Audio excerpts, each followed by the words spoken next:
Hey everyone, welcome to Better Content Everywhere. This is the podcast that helps you create clear, consistent, and compelling content. Our digestible and bingeable episodes are going to give you one key learning every single episode in a format that will fit nicely into those little spaces that you have in your day-to-day. So in this episode, we're building on previous conversations about clarity and consistency with really the next important piece here of content strategy, making your content compelling. So let's talk about it. The third component here that is crucial in any good content strategy is that your content has to be compelling. That's not to say, we're going to go out and create a full-blown documentary of our business and we're going to hire a Hollywood production team. Sometimes that tactic might make sense, but in this scenario, as we're talking about it at a high level, compelling just means that it's interesting and it's valuable to your target audience.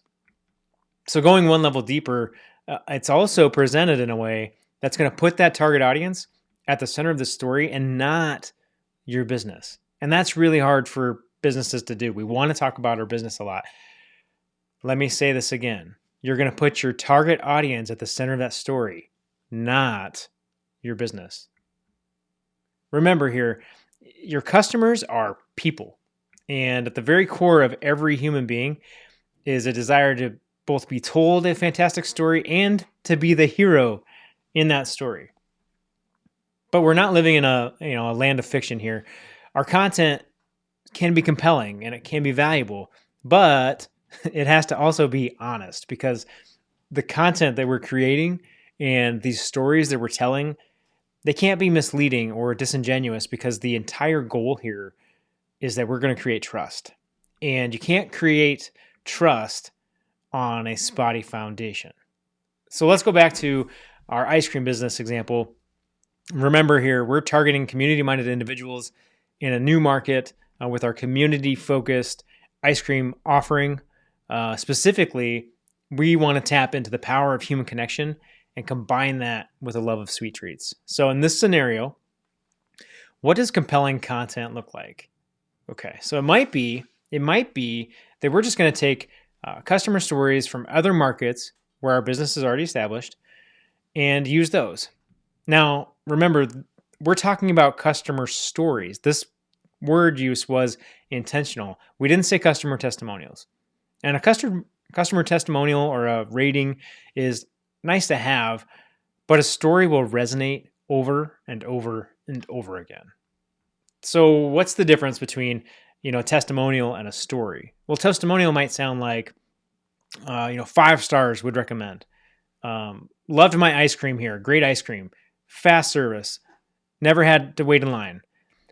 A story goes deeper than that and has a little bit more meaning and more value to it. So that might be something like, I had the best time at your ice cream shop, especially when I was sitting with my grandma having a cup of ice cream, and we really got to connect with each other in a way that I never thought was possible in an ice cream store. Something like that. Okay. So that's the difference between a testimonial and a story. It just, you go a little deeper. There's maybe pulling at some emotion, and you're telling something that is connecting at a more human level.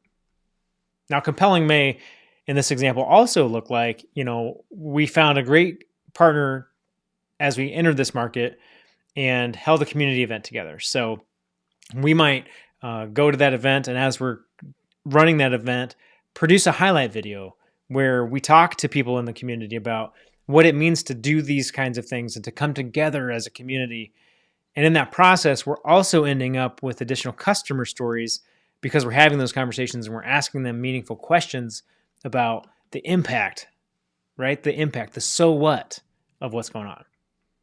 So the key component here is that no matter the content we create, we're not going to come right out and say, hey, our ice cream shop makes you happier and a better human. There you go. Just buy our stuff.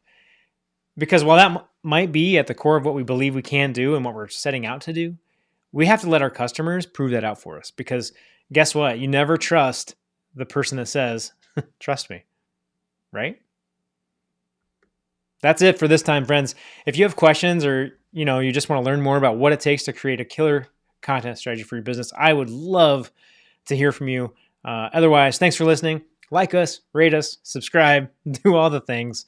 And until next time, keep it clear, keep it consistent, and keep it compelling.